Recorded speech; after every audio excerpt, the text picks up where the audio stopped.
and Development, we will not be taking any action tonight because none of these items have been introduced to the Common Council.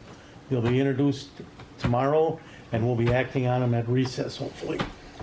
So just to make that clear, for us, it's only for information and discussion. And to start the meeting off, we have Planning Department that's going to make a brief presentation and overview of the draft of our new updated zoning ordinance. Gentlemen? Thank you, Mr. Chairman. Thanks. Members of the Safety and Development Committee, or CDA, thanks for being here tonight. Appreciate you hearing us. So as Tom indicated, this is just an overview. There's no decision needed. And with me tonight, Zach Roeder, planner, Tony Giron, planner.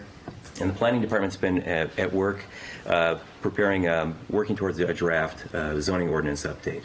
And we hope to bring this back to the Common Council at probably Safety and Development meeting next year, the first quarter, February, with an overall draft for you to all review and then comment on. We'd hope to then, perhaps, if we're ready, roll it out in March at a public hearing.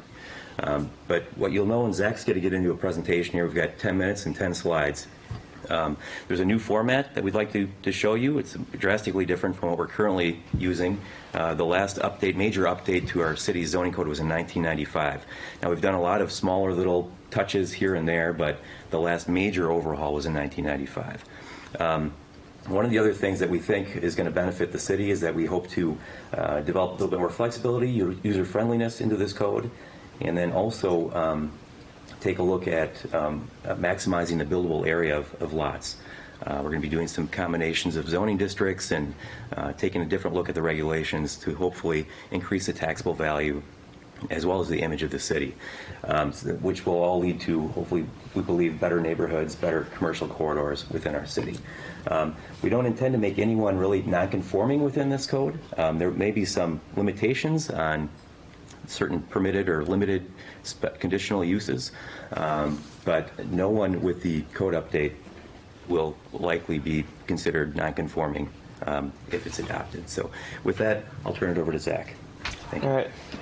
So, as Steve said, my name is Zach. Some of you I've met before. Wayne, I know you've seen this presentation already, but hopefully you'll be all right with a repeat here. So getting into this, when we first decided to start working on this update, we took a step back to kind of identify some goals that we wanted this zoning code update, ordinance update to accomplish. First, we want this to be easier to use.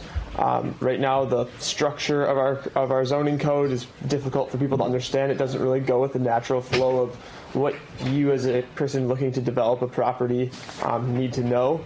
And the readability is not that great. And there's a lot of redundancies and other outdated elements that no longer make sense for the West Dallas of today. This zoning code, is done. Last major update was over 25 years ago. A lot has changed in that time, and so we want to bring this kind of into the modern era.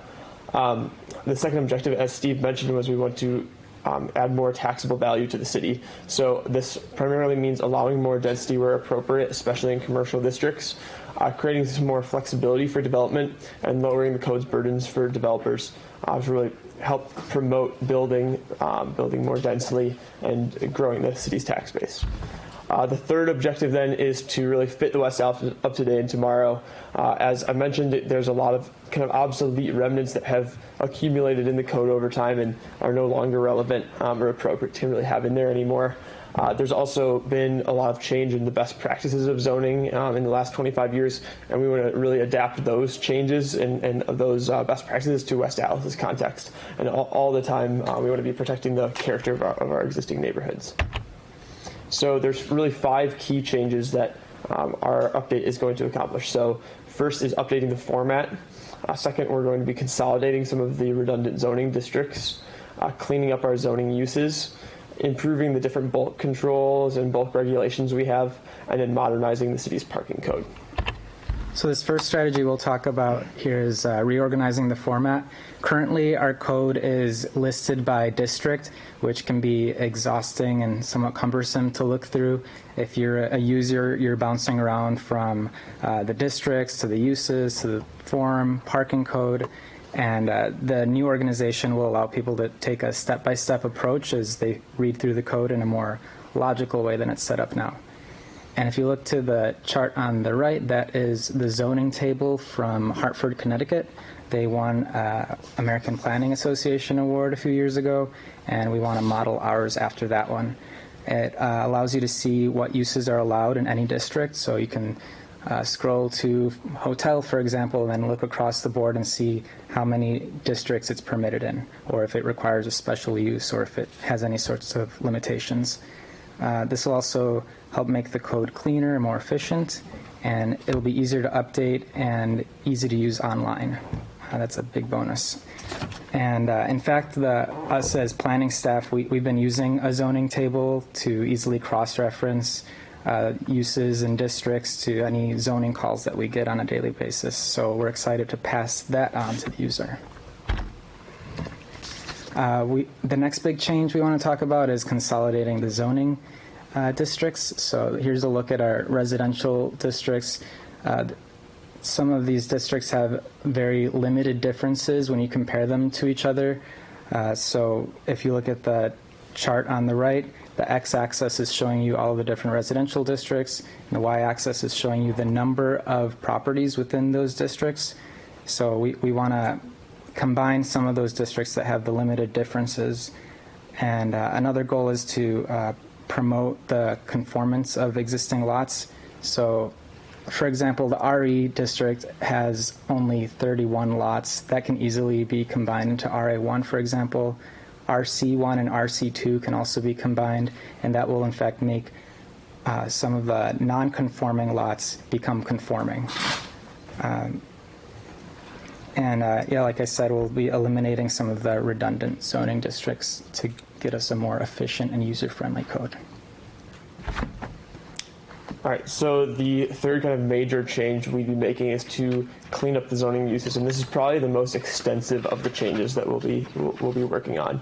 The first part of this is updating some of our terminology. So right now we have permitted uses, transitional uses, and special uses.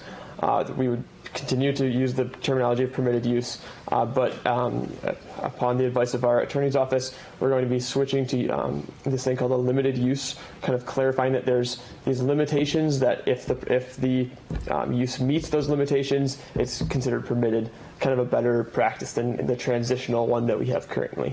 And then we'd also be changing the terminology from special use to conditional use, which again, upon the advice of our attorney's office, is kind of a better method to be using. Second, one of the big things we'll be doing is removing obsolete uses. The little table on the right is just a sampling of some very outdated uses that we still have explicitly defined in our zoning code. Things like mail order catalog stores, I don't believe any longer exist. Millinery shops, also known as women's hat stores, are very specific and something that we do not need to regulate that specifically. And people also, if you're looking at the zoning code, you don't know what that means. So these are some of those kind of changes we want to kind of bring this into the modern age here. Another big thing would be updating certain use permissions. So adjusting some of the uses that we have right now that we want to bring in certain districts or we don't want to have in certain districts. So this is a more limited change. There's not as many of these changes we'd be making. But for example, we'd be considering maybe changing the permissions on auto repair to be more limited in certain districts, or extending the permissions for things like assembly, which is currently not allowed in like our C2 and C3 commercial districts. So just some small changes there to kind of better reflect what the city, where the city would like to see these. And then another big change would be to better specify accessory uses. Right now, if you're looking to do a home occupation, or if you're looking to maybe try to build an accessory dwelling unit, it's very hard in our code to figure out where those are. With the new organization, we're going to have a spot. Basically, one section would be considered the use section. Within that, you'd have your principal uses and your accessory uses. It's a lot cleaner and easier to understand. And would have specific tables to help clearly define what accessory uses are permitted in the city. Within the cleaning of our zoning uses, the biggest change is to be thinking of our uses a little differently. In our current zoning code, we have very, very specific uses. This top table is kind of an example of some of the uses we have right now. Things like bike shops, books and stationery shops, hardware stores. All of these are explicitly mentioned, but they're in the city's eyes, they're all very similar. They're all retail stores of a similar type. And so in this zoning code update, to make things cleaner and more efficient, we want to consider these things that have the same permissions across the city into single categories. These kind of general categories would be, retail, and then within that you'd have things like neighborhood retail, or you would have general retail, other categories. So another example of what this might look like with our code update is within our retail category here, you'd have neighborhood, general, and then you have these, we'd still be able to keep those specific ones we want to regulate more, things like alcohol beverage sales, nominal price retail stores, pawn shops. A lot of these ordinances that the city has passed in recent years, we want to keep those specific uses regulated, but the ones that don't need to be regulated that harshly can be grouped together into broader categories to help kind of clean the zoning code up. The fourth major change would be to improve some of our bulk controls. So we would be creating a bulk controls table, again, similar to our format changes, and then we would be updating some really specific bulk control regulations. Within our residential zoning districts, these changes would be really intended to reduce the nonconformance. Right now we have a lot of properties, especially in the RB2 district, that are built, maybe in the 1920s, 1930s, and at the time they fit the zoning code, then the zoning code changed, and now you can't build something that would fit the context of the neighborhood there. So we want to really increase the conformance of those neighborhoods and allow for some desirable buildings to fit that neighborhood. The commercial zoning districts, our bulk control changes would be to allow for more density to increase the city's taxable value and allow for more desirable building forms, things that are closer to the lot line and more promoting that walkability that the city has really been striving for. So then below are just some examples of some of the technical changes we'd be making there. And finally, this proposed update will shift West Dallas from a minimum-based to a maximum-based parking code. The current code sets the minimum at the estimated maximum number of spaces needed for a business's peak times. This means that most businesses are overparked. Many big box stores often go above and beyond the minimum, which is, in our opinion, a massive waste of space, as seen below. Parking minimums are outdated, increase costs to developers, raises housing costs for residents, decreases density, makes communities less walkable, reduces green space and permeable surfaces, and makes all of our jobs harder because Common Council is often having to waive these parking requirements anyway. So we're thinking that a maximum can be based on occupancy limits. We think that's a good strategy to go by. Also, we are proposing to add a non-burdensome and minimal bike parking requirement to encourage people to ride to their destinations. And another strategy is to adjust the shared use regulations, which would help businesses share their parking needs based on their hours of operation. Thank you. Thanks, everyone. Any questions? Otherwise, we want to prepare a draft for you all to see. I mean, this was just a quick overview. We want to put it all together now into a draft form, and then we can email it out to everyone. If you need a hard copy, let us know, and then we can start tearing it apart again. But our goal would be to get something to you in the beginning of the year, and that you could all review, and then we could maybe bring back for another Safe New York meeting in perhaps mid-February, and then if we're all thumbs up, then take it to public hearing in March. Good. Is it done? Yeah. Mr. Chair. Yeah, I have a question in reference of code use. I mean, I understand, I think it's a good directions I believe that we follow, because so how much wrong was with the old codes? No, I mean, it was perfect. When we adopted it, it was wonderful. But we just wanted to update it. It's just, it's time for an update. There's still a lot of the those principles in that code from 1995 that are really not changing, that are still working really well. But there's some new practices that we want to just freshen up and get with the times on. So it's not, all the principles from that 95 code aren't being thrown in the wastebasket. You're still moving forward in some of it. Yeah. So you mentioned the use for the said developer to make them more easy to attract and to have developer come to our community, right? Absolutely. Yeah. Flexibility is key, and then just trying to maximize the developable land areas, and taking a look a little bit differently at parking. Again, some of those Highway 100 corridors are just seas of asphalt, and I think we're wasting a real opportunity. There's a cost to that, developing things that way. Good idea. Yeah. Because I look sometime, I go down on Lincoln Avenue and I see some of those apartments or business places close to the sidewalk, the old days, seemed like they were doing that really. Right. I think it was not very effective, But that's good, you guys make a lot of changes. I like that. Thank you. Mr. Chair, Thank you, gentlemen. a couple questions. You touched on ADUs. Zach, are we going to move towards allowing accessory dwelling Yeah, units, and- granny flats, or whatever you want to call them? Yeah, and that's something when we bring to you guys again. There's, this is just a general overview, but we've started looking at some specific changes, adding things like ADUs as there's things that with our zoning code update we can propose to you guys, and you guys can choose to move forward with or not. Things like ADUs, and I know Steve, you had mentioned we're considering some additional limitations for auto repair in our C2 district, and also I think gas stations, considering trying to limit those from being directly next to residential, a house or residential zoning districts. There's some of these small changes that we'd want to bring to you guys, and then you guys kind of could guide us on whether we want to move forward with those or not. And I think ADUs are a good example of one of those as And well. I just wanted to applaud the parking maximum versus the minimums we've been dealing with. I just laugh. You drive by Southridge Mall, and I don't think even on Black Friday the whole lot's full. No. And that was even before the pandemic Yep. and the Amazon thing. Yeah. So how that came to be like that, well, I think we know that. And then the question is resale shop versus thrift shop versus antique store. We dealt with that issue several times, and the dollar store. We dealt with that in the downtown over the years. Yeah.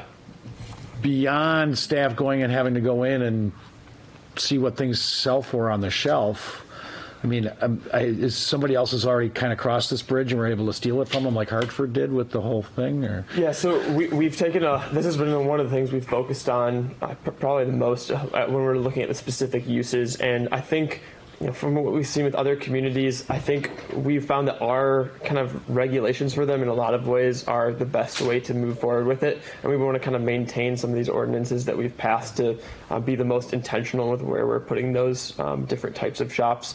And so we're going to be considering pawn in our proposal here, considering pawn stores and secondhand jewelry stores as kind of a similar use, regulating those the same way, which is how the ordinance was passed.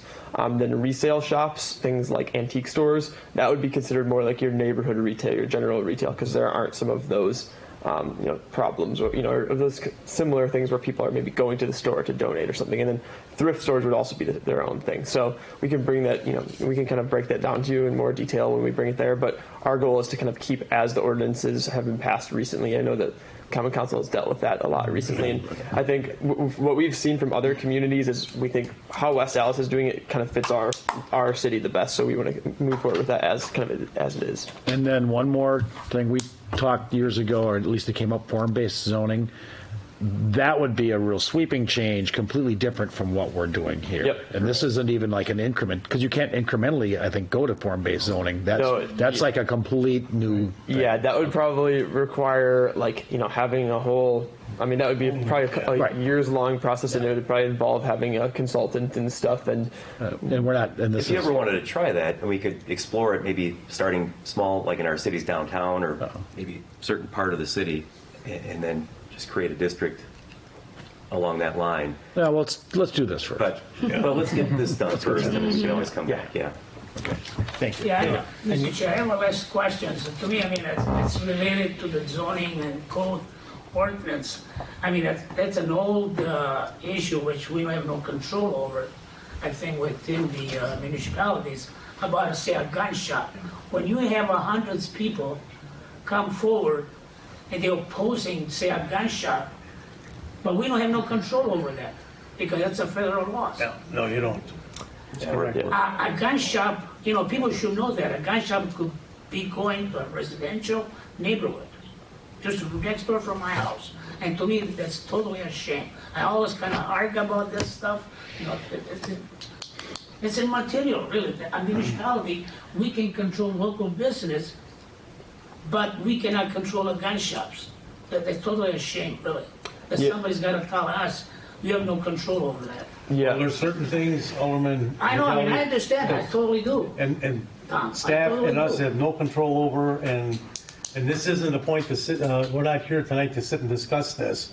This was for information only, letting everyone know that And I totally we're doing understand, this. that's part of the zoning that we doing And- for our municipality. You know, we can't, yeah. And then we can do nothing about Right. that issue.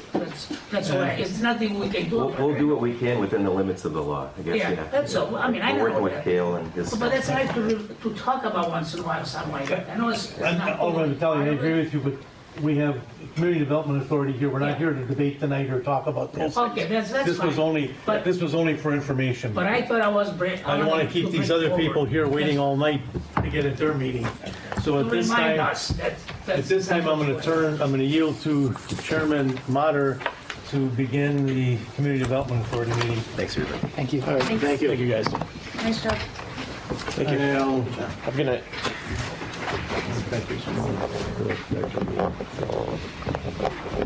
Swap the staff. Change out. Guns tonight. Put new wheels on the car. Hey. You were going to talk about guns. All right, it's past 6 p.m., but we will start our December 13th meeting of the CDA. Please come to order. Can we have roll call, please? Wayne Clark, Yes. Don Niemer, Here. Alderman Weigel, Here. Jerry Motter, Here. Jim Lozinski. Here. We have a quorum. Karen Gale and Alderman Haas are excused. Thank you. Can we have a motion for approval of the minutes of our previous meeting? So moved. Second. Is there any additions? If not, all in favor, please say aye. Aye. Minutes stand approved. We're going to take all the items regarding the Mandel Group, 2 to 5. I'm going to read them all, and then Patrick's going to discuss them as we go. Resolution approves purchase and sales agreement and development agreement between the Community Development Authority of the City of West Dallas and Mandel Group Properties, LLC, and assigns for commercial and residential development within the 6 Points Farmer Market redevelopment area, south of National Sona redevelopment. Item 3, resolution to approve and amend the access agreement between the Community Development Authority of City of West Dallas and Mandel Group for the Phase 2 of the market development south of National Avenue, Sauna. Item 4, resolution to approve and release existing Community Development Authorities of the City of West Dallas easements and encumbrances the south of National Avenue, Sauna, the redevelopment area.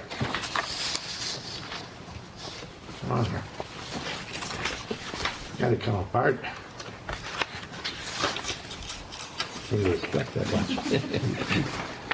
Item 5, resolution to approve and reciprocate an agreement and operating agreement between the Community Development Authority of the City of West Dallas and the City of West Dallas and Sona Loft LLC, Markers Roll 1 LLC, and Markers Roll 2 LLC for Phase 2 of the market redevelopment south of National Avenue, Sona. Patrick, you have the floor. Thank you, Mr. Chairman and members of the authority and members of the Safety and Development Committee. Thanks for taking the time to meet tonight.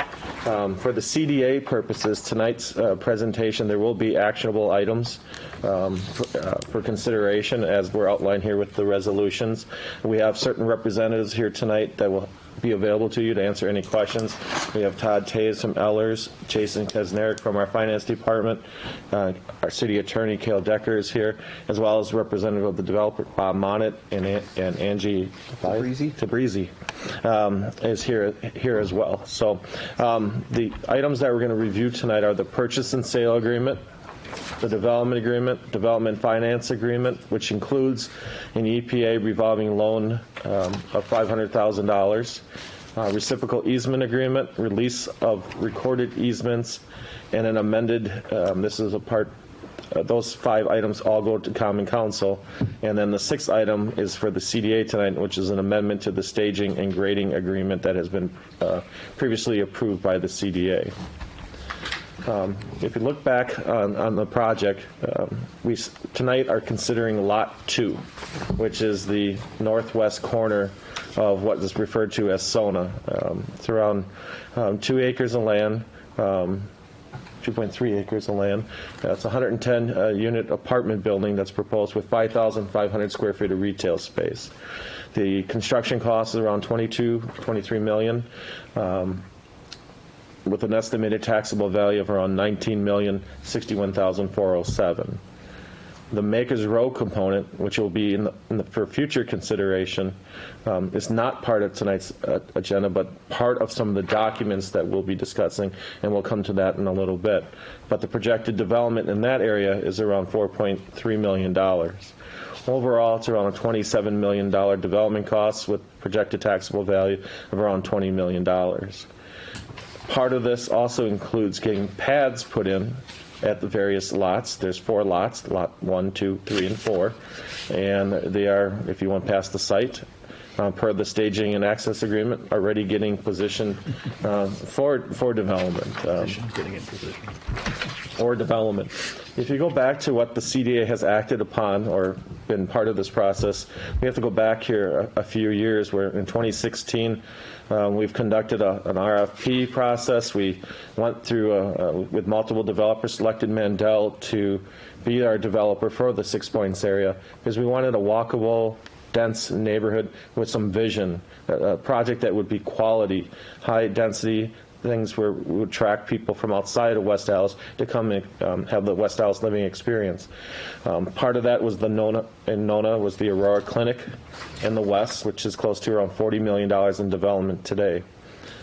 We approved the purchase and sale agreement back in May of 2016, and then in 2020 we entered into a letter of intent for the Sona parcel, which is 66 and National, just southwest of our farmers market. And then in November, we approved the terms and conditions of a finance agreement by the CDA. And in September, we provided access to the site in order to prepare the area for development. With the mild fall that we've had, it was receptive to getting the project going. And the CDA was receptive to permit the developers to have access to the site. In summary, it's a $23 million development. 110 units, all market rate with high amenities similar to the West project. The only unique thing here is that it would have a swimming pool, which is a different amenity than that's provided at the West. The pads are being put in, and the stormwater infrastructure is in place. So all the stormwater controls drains down to a pond or stormwater system that has been put in along Mitchell. We're selling the site, the proposed site, for lot 2 for $1. The public is investing for TIF dollars over 20 years around a net present value at 5% around $8.3 million. And then an EPA loan, as mentioned, of $500,000, which was provided to us by a grant from the EPA to loan out to development projects. And then the land value that we're contributing, though we're selling it for $1, it does have a value of around $1.7 million, the 5.5 acres, 6.3 acres of that entire land mass. So the total public participation is around $10.5 million. And looking at the comparison to the West, which you'll see later, this is limited upfront public financing. It's a developer-funded TIF. So the developer has to perform in order to achieve the benefits of the what we call a municipal revenue obligation. And then the leasing for the project would be start in spring of 2023. So the goal of the project here is to close on lot 2 here this month.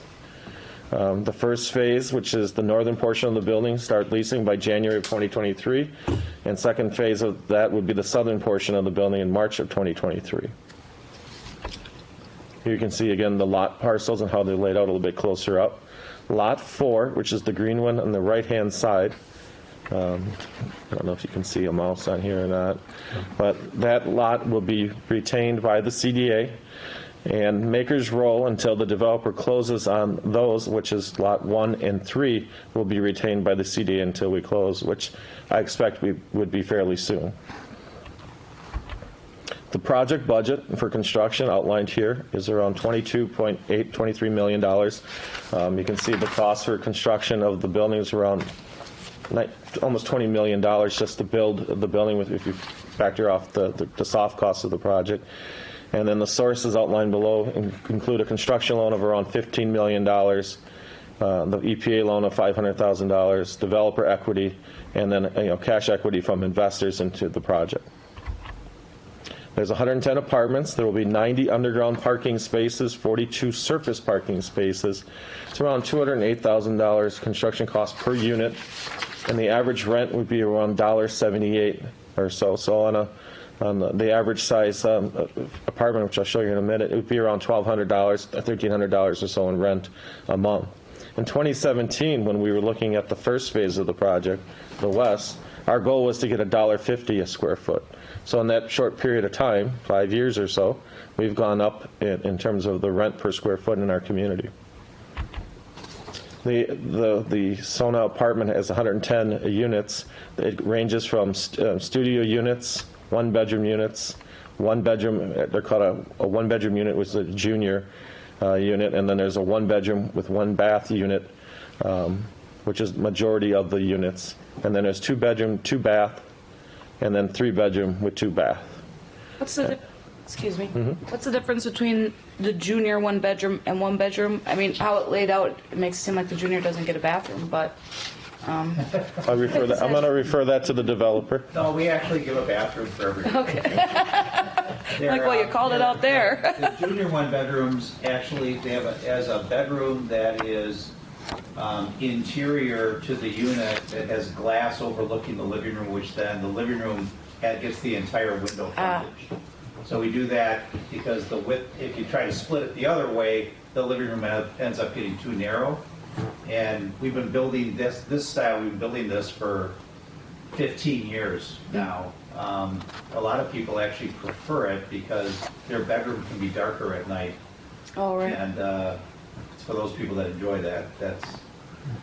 So it's just a little different style based on the size. Okay. But thank you. everyone gets it. Even the studios get a bathroom. Everyone gets a bathroom. Like, well, you call out that one that they get it, but. Thank you. So the housing market study, I bring this up at this point because it's apartments. There's been some discussion about, we have the West, we have Element 84, do we need more apartments in our city? The market study that the city commissioned and was released earlier this year indicated that, yes, we do have a demand. The 2 units, the West and Element 84, are fully leased. They're performing beyond expectations. And then, what are the findings of that study? It said we were extremely well suited, situated in the Metro Milwaukee area to attract tenants and for young professionals to live here. And these units are attracting those types of individuals to our community. So the study said over 5 years we could literally have 1,000 properly positioned apartments over the next 5 years. So do we accommodate more development? Yes. We also have the ability to do sale housing types units, which is, I'm not going to get into tonight, but I just wanted to reference it, that there's potential for that as well in our city. So is there demand? Yes, for this type of development. That helps with the feasibility. The other part of tonight's discussion is why do we need TIF investment into this project? Why is there $8.3 million of MRO obligation to be provided for this project over 20 years? It's because the cost of construction, the rents still don't equate to what it'll value out at. Our rents are going up. We reduced our participation, which I'll have a comparison chart between the West and Sona here shortly, but in the end, it's a developer risk. The developer has to perform. This is a developer-funded TIF to be able to realize the economic benefit of the participation. The but-for is, as I mentioned, upfront work to prepare the site. So this is much like an industrial park, where the Sona is the first element of the development, but the pads are being positioned so that we can have the next phase. So that's being, it's early on in terms of getting the stormwater put in place, the pads, that's subject for the overall development. So this is an upfront cost. Stormwater infrastructure, the leveraging ability based on the income is around 66% of the income that comes in, so to be able to get the loan. So your construction costs and the loan sizing still don't equate to what you can potentially, maximize on the site, so we have a gap.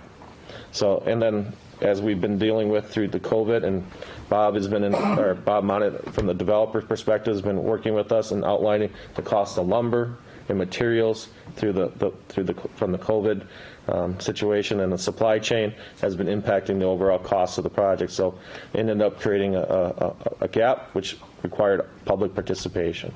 So if you went by the site today, and this is a drone image just from last week, you can see that the stormwater pond, it's that lightish greenish in the southwest corner, has been put in. You can start to see the outline of some of the pads, the footings for the apartment building per the permit that's been achieved and under the current staging and access agreement has started. The but for is if the project is going forward, why do we have to talk about TIF? Well, it was under the idea of providing TIF and providing assistance to the project. So we've been operating in good faith in terms of that discussion. So the deal structure, if you look at the TIF projections here that we'll show here, over the 20 years, it's $15.7 million.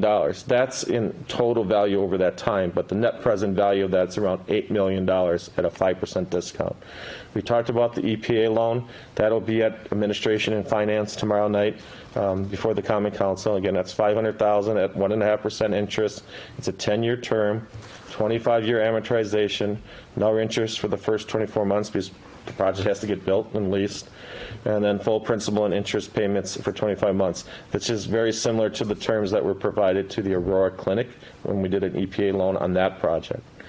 The deal also provides some public benefit here in terms of protection. We have takeout financing, profit sharing, and cost savings. Todd Taves is here from Ellers, but we've, for the last year or so, have been developing models on how this project is working and reviewing the projections of the overall market rate TIF. So previously, the Common Council and the CDA approved public financing to provide support to the West, which is around $16.9 million of MRO, around $10 million net present value. That obligation is around 20 years or so for the TIF. We started the TIF in 2016. The max life of the TIF is 2044. By adding in SONA, and based on the SONA's performance and then NONA's performance, and we'll show you the flow of the increment here in a second, we're adding 5 more years to the TIF, but we're pretty much maximizing the life of the TIF for 27 years here. So we're maximizing the use of municipal revenue obligation under the TIF based on the time. So I outlined, and you can see this box here, that is the amount of increment going into SONA, increment available. It's hard to see these numbers. They're in the finance agreement that was sent out earlier today on the screen here because there's multiple versions of this. But we went through the projections based on the West and how the taxable value has been forming and how this project will perform in terms of SONA. And then we've also looked at how NONA is performing, and NONA will satisfy the $16 million obligation that was developed under that development agreement, and then provide increment to help support the SONA project. It's really hard to see these numbers from here.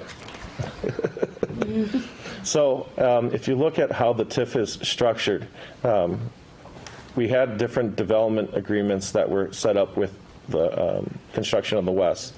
Fire, our new market tax credit entity, provided $6.7 million to the West project. We've structured that as a participation loan and a TIF loan, as well as a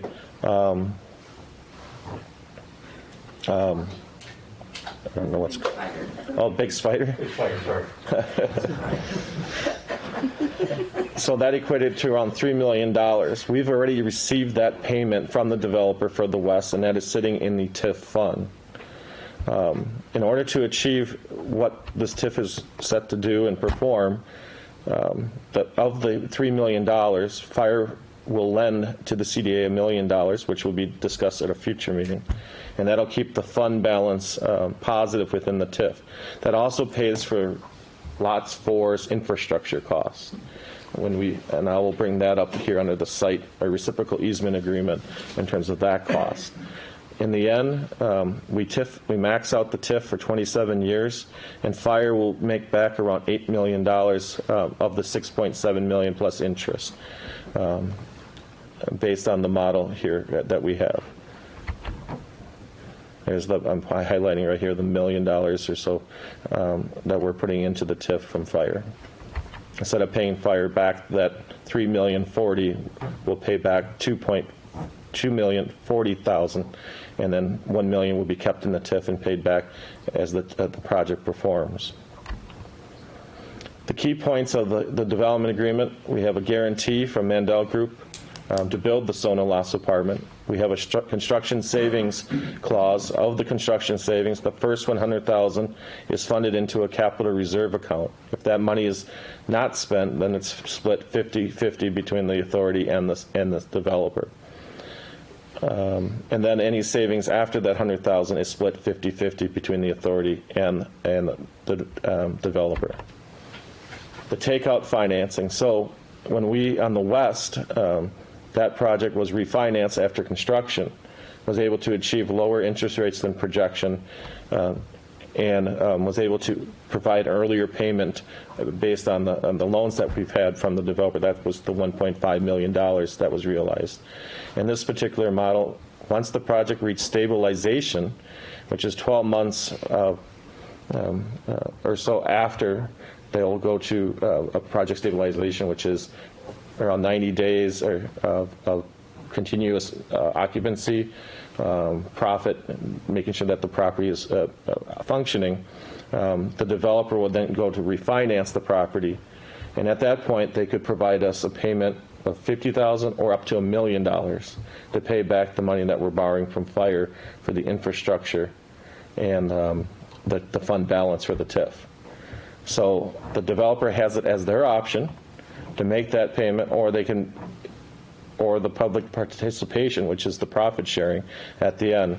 When we have it structured right now, is at 25%. If they pay that payment up front, then that profit sharing at the end is reduced down to 10%.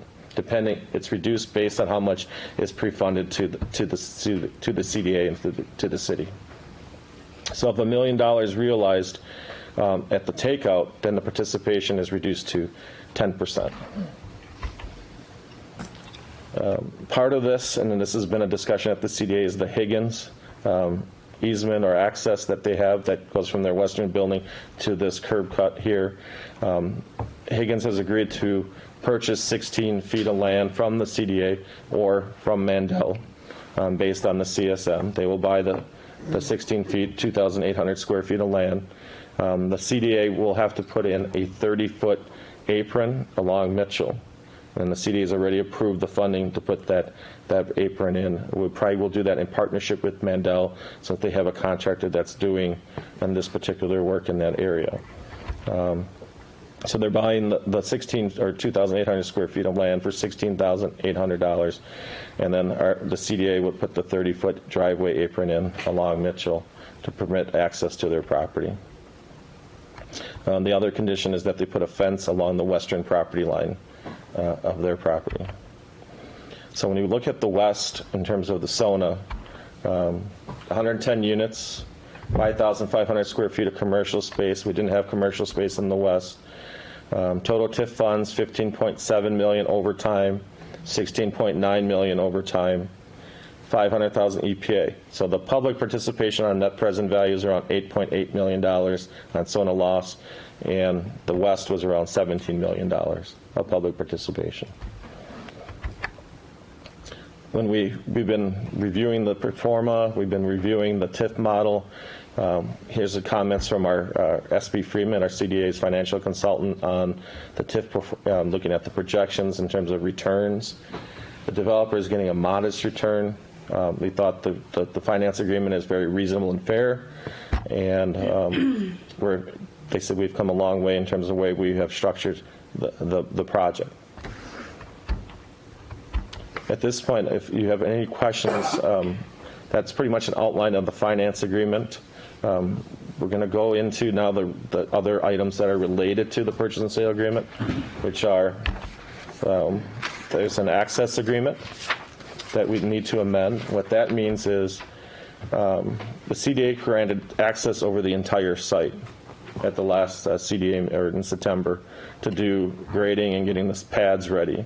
Now what we're doing is adding Makers Row 1 as a party to that agreement, which is where Valentine Coffee is projected to be built up in the northeast corner of the site. And then the idea is to line up closing for that by March of 2022. And then Lot 3, which is just south of there and north of Higgins, would close by July of 2022.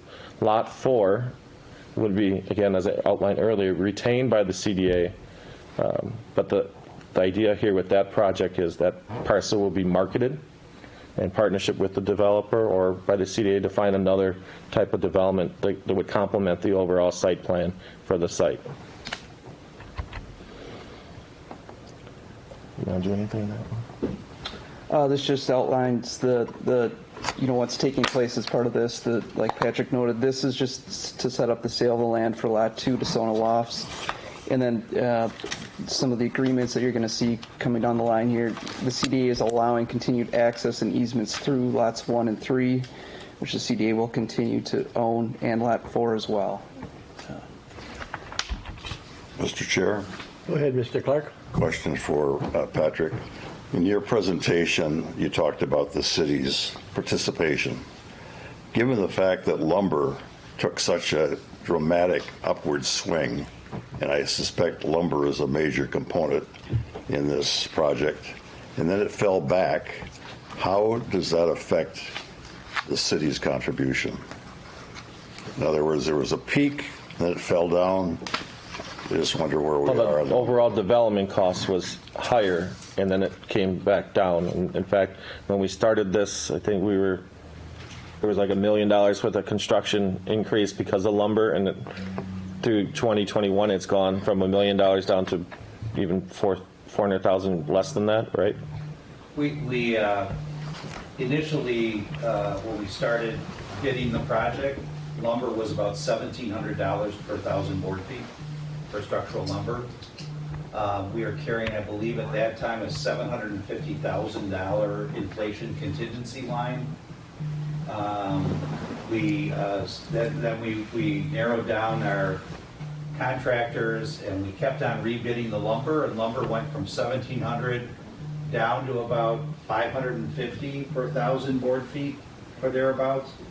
That day when we bid it, we were able to get our budget in line. So we saved about $300,000 or so in our budget, and we wiped out the inflation contingency. And that's the number that we saw on the screen tonight as far as total construction costs. Since that time, lumber is back up to $1,065. So it's doubled since we bid it. And when we bid it, we locked it. So we had to pay a deposit on that lumber so that we could lock that price in. And so we locked that price in, and that allowed us to get to the numbers we're at here, which are actually, our costs are slightly less per unit than they were for the West. But the West units are larger units. But nonetheless, we were very fortunate to get this priced in where it was, or else we could easily have had another $1 million of costs solely due to lumber pricing. So we bid it 4 times. I mean, we bid the lumber package 4 times, and finally we changed lumber suppliers at the last bid. We found the lumber supplier who was willing to give us a better number, and that saved us $1 million. Thank you. So, as I was just, the staging and grading temporary easement agreement, again, outlines the drawing down of the parcels and then how it's retained, and then how the developer is responsible getting those pads ready, and if they don't materialize, then how we would get those pads back, and then deal with the infrastructure from there. The last item here is the easements and covenants. If you look at this particular image, there are easements and covenants that were set up for the tote development that had to get erased from the project, and it takes an action of the CDA to agree to relieve the site of those easements in order to facilitate the new easements that will go in place for the new infrastructure and utilities that will go in. And then there's a reciprocal easement agreement, which is the 5th item on the agenda. And this relates to, now that we have these parcels, 4 parcels, ingress and egress, parking, utilities, and fees associated with those parcels. So as the CDA will own a site, then there's the infrastructure cost to put in at the site. Currently there's around almost $2 million worth of infrastructure that's being installed, including around $415 for Lot 4. That's the stormwater to that parcel. We can see the breakdown per parcel. Each parcel is charged those particular costs. So that's one element of the reciprocal easement agreement, as well as the ongoing maintenance costs. So if Lot 4, and we own it, there will be stormwater costs, or sidewalks that go past it and need snow or grass cutting. That'll be part of our ownership in that to the overall district here. So we have an estimated Lot 4, there's around almost $3,000 in terms of annual maintenance costs, and part of that goes also towards the stormwater control. This also outlines in the reciprocal easement agreement the parking. There's a parking field, which is the green one, or the purple? Purple and most of the yellow that you see on there are areas that the public will be allowed to park for the farmers market. It totals around 45 stalls, which will be shared amongst users. Obviously, we can't. It's not since we can't designate 45 stalls for the farmers market and just not allow anyone else to use them. So, they will be shared at a limited, say 1 to 2 hour parking basis. So someone certainly might be at Valentine Coffee and could use that parking stall. But someone at the farmer's market could use it. So it's it's a shared parking situation, and it basically means there's approximately 45 stalls that can't be specifically designated for, Valentine only, or whatever some of the other users might be for those purposes only. So, Mr. Chair, on parking, at our last meeting, you assured us that when this is fully developed, south of National, there will be adequate parking for farmers market. Does that still stand? Yeah, nothing has changed in that regard. We looked at this very closely, understanding the importance of the market, and have compared it to other markets in the area and the Midwest. And with these stalls and a number of the stalls available in other areas, we can easily provide enough.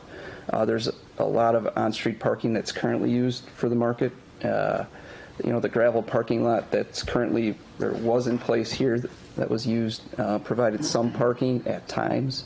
But it's not going to be a huge change in that regard, other than they're going to be paved stalls that are up to the city standards for off-street parking. So between this site and some of the other sites around it, we will have a competitive parking situation to other markets in the area. There might be a slight distance. I mean, it's a little bit further away than the gravel lot that's right on the northeast corner where Valentine is and other uses, but the idea here is that we want people to park and walk through and experience the different users that are in Maker's Row and to come into the neighborhood. And it's the way many of the vendors have. They have drive-up, pick-up, etc. So if you go there and buy large quantities, you can pull up at the farmer's market and load it into your car. So the idea here is that I agree with Sean and our review that there should be adequate parking for the farmer's market. Mr. Chair? Go ahead. No, please, I'll wait for you. I was going to say that parking lot, that gravel lot that was on the corner was never intended to be a parking lot. No. And I'm sure even if a person has to walk a little ways, they're walking on a paved street to paved walkways to a paved parking section. Has to park. It'll be a much better experience. It'll be a much better situation than what that was on Correct. the corner there. Mr. Thank Chair? you. Go ahead, Alderman. Please, I'll wait for you. On the parking, this actually piggybacks on what we talked about with the zoning changes. We should not be creating parking for the busiest 5 days of the year. Okay, as an elected official, it's not my district, but I fully expect, and we've already been hearing from the citizens. Oh, you're going to build all this stuff, we know where to park. Well, when do you go? You go at noon on that beautiful Saturday in June when the place is just jammed. Go on a Tuesday, go on a Thursday, go later in the day. We can't. I don't think we should be building parking for that top 3% of the demand. There's 365 days in a year. And how long are you there? You do your shopping? Well, and maybe we need some sort of management where on those May, June, July, August Saturdays from noon till 3, it's 90-minute parking or something like that. Yeah. I think that's all stuff we can get get our hands around. So, yeah. Marty, you're truly an alderman for all the people. Well, my district is creeping further east now with the redistricting. I've almost got the farmers market. Go ahead, Mr. Clark. We've all had the sheaf of papers relative to tonight's event. We've had the presentation. Can we just approve 2 through 5? That was the goal.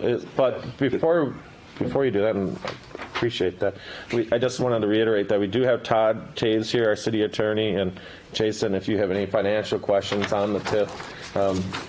Through this process, I have to admit, we consulted daily, almost with everyone.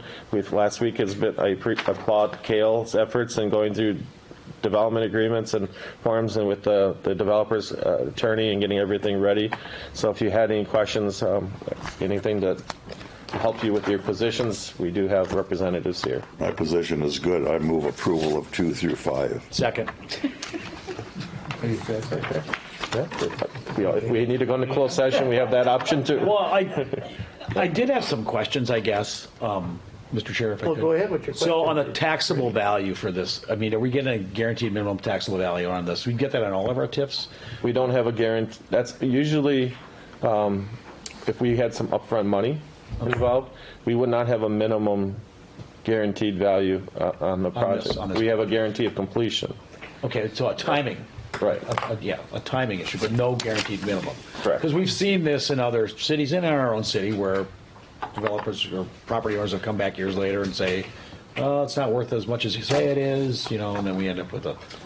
In this particular case, since it's a developer-funded TIF, if it does not perform or on value, they just don't realize the taxes that are projected, and we wouldn't want to see that because... Sorry, Bob. That's quite right. Go ahead, sir. I'm just going to add, I think as well, I think there's a provision in the agreement that prevents us from contesting an assessment. There we go. The attorney's not in. Assessed value below what's in Eller's Thank you. estimate. So we do have a So guarantee. you have a floor. Yeah, floor. You don't have a guarantee of what it's going to be. No, but we have a floor. But at least you have a Guaranteed floor. minimum. Yeah. All right. And boy, your assessor's been good on those floors. Thank you. For your benefit. Is there any further discussion in regards to items 2 to 5? If we had a second on it? Yeah. Yes. All right. All in favor, please say aye. Aye. Opposed? Ayes have it. 2 to 5 passes. And now give Now we're gonna- the house away Okay. for this next one.